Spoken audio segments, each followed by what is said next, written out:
Originating from the frozen peaks of Bandarpur in Uttarakhand, the river Yamuna is sacred to millions. Every spring, from the village of Kharsali, prayers are carried in the valley. A hope that the river will flow once more. But in the spring of 2026, the ritual meets a silent crisis. The snow drought has left the river parched at its own altar.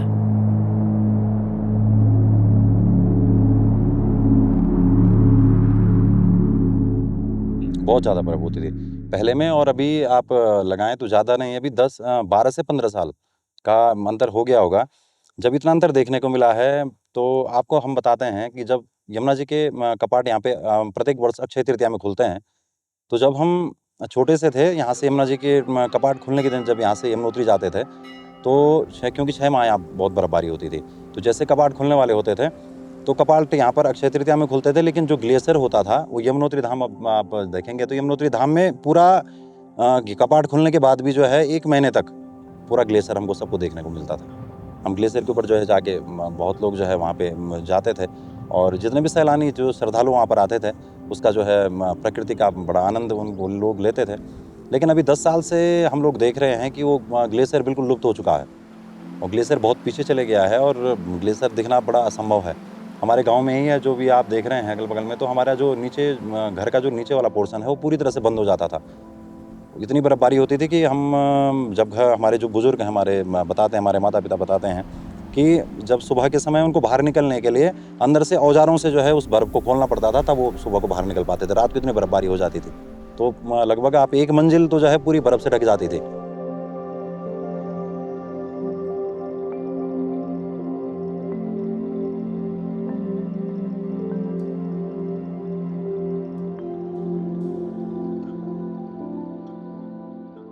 और आनंद भी था बर्फ़ के पड़ने से। जब बर्फ़ यहाँ पर समय पे पड़ती थी, तो पूरे साल भर का जो मौसम है उससे बैलेंस होता था। लेकिन आज परिस्थितियाँ बिल्कुल विपरीत हैं, और यमुना जी का जो ग्लेशियर है वो बहुत पीछे जा चुका है। अब वो उसके आप कारण जो है, कई कारण हैं, प्रदूषण है, और सब ये आप देख ही रहे हैं। तो इस वजह से जो है यमुना जी का ग्लेशियर बहुत पीछे है, और बहुत कम बर्फ़बारी अब हो रही है। As it descends from the jagged peaks to terraced slopes, the Yamuna meets one of its first major tributaries, the Kamal Ganga. Here, a sacred grain has been grown through centuries, Lal Chawal or the red rice. In this valley of Kamal Ganga, the crisis takes a very human shape. एक 25% पानी हमारे धाराओं पे रहा। छोटी छोटी धाराएं कमल नदी से जो कि जितनी भी छोटी छोटी धाराएं मिल रही है वो तो सूख गई है, वो तो बरसात पे निर्भर है। पर कमल नदी में 12 महीने पानी रहता है, लेकिन 25% रह गया। पहले बहुत ज्यादा पानी रहता था, 20 साल पहले, 25 साल 30 साल पहले बहुत ज्यादा पानी रहता। इस अपेक्षा आज की डेट में कमल नदी में पानी 25%।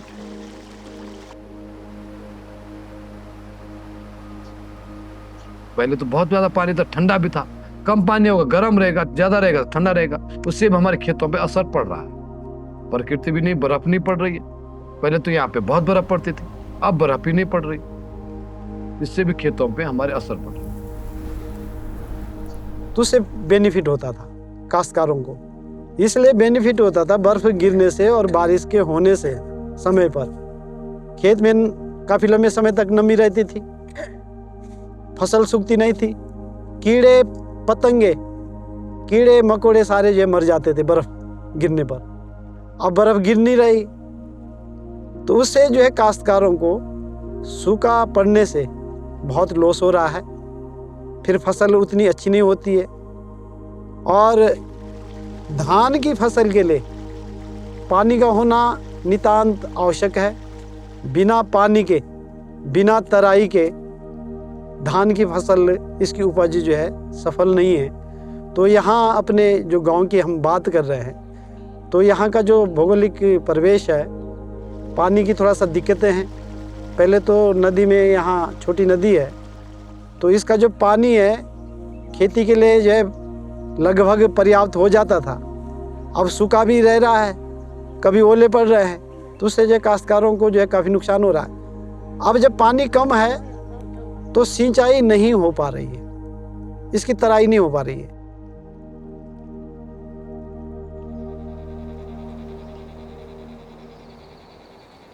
धान की जो उपज में है थोड़ा सा गिरावट आई है, इसके लिए पानी जो है पर्याप्त चाहिए। The red rice needs cold water between 4 and 10 degrees Celsius to grow. But as mountains warm up, this natural cold chain breaks down. The crisis worsens when winters lack snow and monsoons bring unpredictable downpours that choke irrigation channels with mud and debris. खेती के लिए ऐसा होता है कि monsoon अगर time से आते हैं तो हमारी रोपाई और बीज सही टाइम पे रोपाई हो जाती है। तो रोपाई उसका टाइम पीरियड जो होता है वो पौध की पूरी ग्रोथ बन जाती है। अगर लेट आएंगे तो उसमें फर्क पड़ेगा, तो पौध की ग्रोथ नहीं बन पाती है। जो बाली लगती है दाने नाच पे लाल चावल की, वो पूरा अपना जो बाली की लंबाई चौड़ाई होती है वो पूरा नहीं ले पाती। एक बाली पे 100 दाने लगभग लगते हैं, 200 दाने लगते हैं तो पूरे नहीं लग सकते, तो कम लग जाते हैं क्योंकि टाइम पीरियड उसको पूरा नहीं मिल पाया। बे टाइम के मानसून जो होते हैं वो नुकसानदायक है, टाइम पे आए तो फायदा बनता है।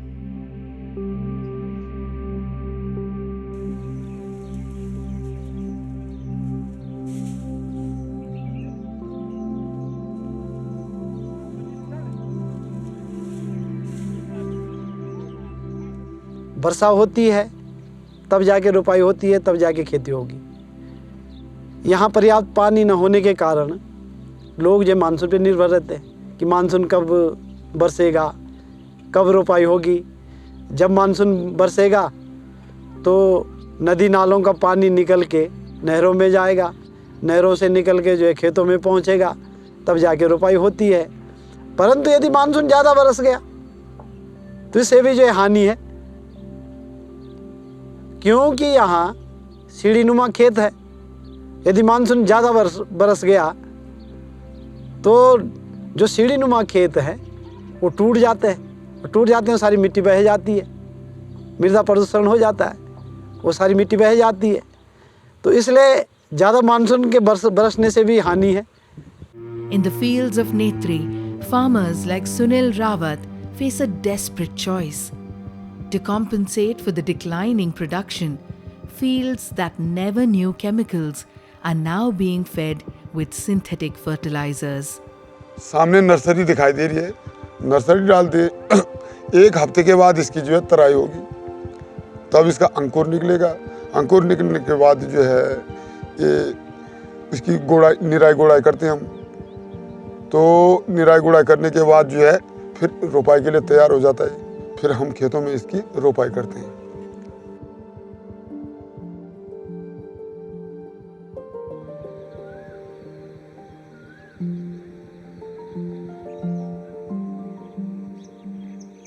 कि मिट्टी पे अब हमारा थोड़ा फर्क पड़ने लग गया जब से हमने खाद दवाइयाँ यूज की। नहीं तो हमारा जो है घर का गाय भैंस का जो गोबर होता है हम उसको लगाते हैं, उससे जो हमारी फसल जो बहुत ही बेहतर हो जाती है। अब थोड़ा फर्क आ रहा है मिट्टी पे, जब से हमने खाद दवाइयाँ यूज की तब से थोड़ा फर्क आ रहा है। Without the red rice, the high altitude terraces become hollow artifacts, stripped of their purpose and their natural resilience, leaving the land defenseless against the encroaching heat.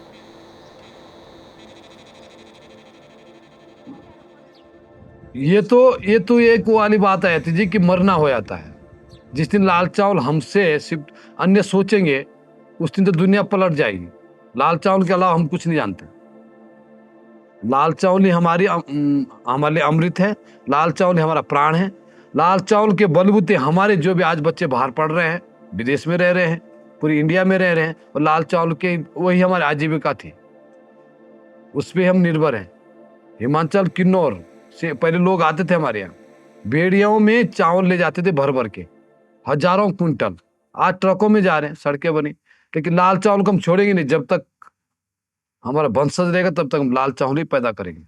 अन्य चावल यहाँ पैदा नहीं होता, अच्छा नहीं होता है।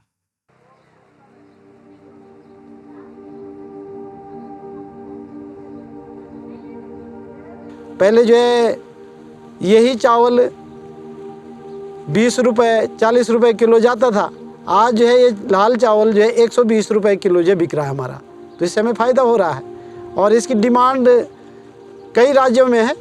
और फिर डिमांड इसलिए भी है कि ये औषधि का काम भी करता है। जैसे शुगर की बीमारी में है तो शुगर फ्री, यदि जो शुगर के जो पेशेंट हैं वो जो है इस लाल चावल को जो लेते हैं तो शुगर जो कंट्रोल होता है उनका, ऐसा जो है सुनने में आया है। तो इसकी जो है वैल्यू तो बड़ी है और आज इसको मान्यता है। आज हमारे लाल चावल की जो है यहाँ से कई कुंटलों के हिसाब से, कई टनों के हिसाब से जो है बाहर जो सप्लाई हो रही है और काश्तकारों को इसको जो बेनिफिट हो रहा है, अच्छा पैसा मिल रहा है, मार्जिन मिल रहा है। In the quiet granaries of Purola, a resistance is taking root. In the forefront of this resistance, there is Swatantri Bandhani, the red rice lady of India. She is pioneering a mission of sustainability to conserve this grain.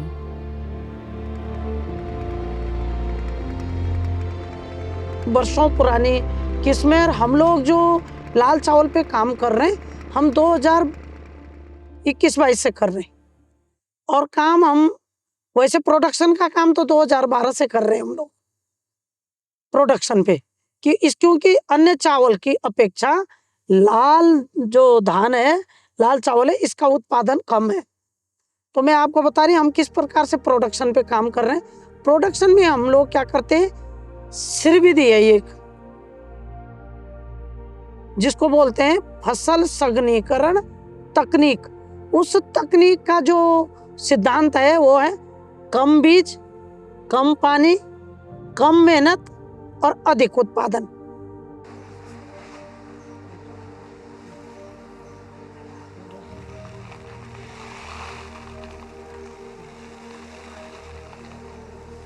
तो मैंने ये देखा कि पहले इसमें कोई कीड़ा बीमारी नहीं लगती थी। पिछले 2025 की बात है, 2025 में लाल चावल में पूरे इलाके में बीमारी लगी, खेत के खेत खाली हुए। पूरे हमारा कृषि विभाग, हमारा केवीके की पूरी टीम आई पुरोला में, उन्होंने डेरा डाल के रखा। उसके बावजूद भी शायद ज्यादा कुछ किसान बता रहे थे कि कोई फर्क नहीं पड़ा ज्यादा, क्योंकि क्लाइमेट चेंज से ही बीमारी निकली होगी, मुझे ऐसा लगता है। अगर क्लाइमेट चेंज का इफेक्ट हमारे क्रॉप पे पड़ रहा है, उसके लिए क्या है, हमें जो हमारे दादा परदादा करते थे ना, फसल चक्र, हमें फसल चक्र अपनाना होगा आज के क्लाइमेट के हिसाब से, तब शायद हम जो किसान हैं हम सरवाइव करेंगे। अदरवाइज क्या होगा, क्योंकि हम तो कर रहे हैं अपने हिसाब से, क्लाइमेट कुछ और कर दे रहा। हमें ऐसी वैरायटी भी डेवलप करनी पड़ेगी जो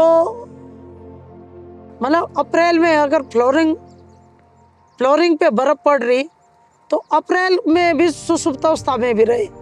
हमें ऐसा करना पड़ेगा, इस टाइम से भी तो चलना पड़ेगा। इनोवेशन की जरूरत है आज। The story of the red rice is more than a harvest report. It is a warning. A fragile ancestral legacy is quietly slipping away, leaving the mountain slopes barren of their history.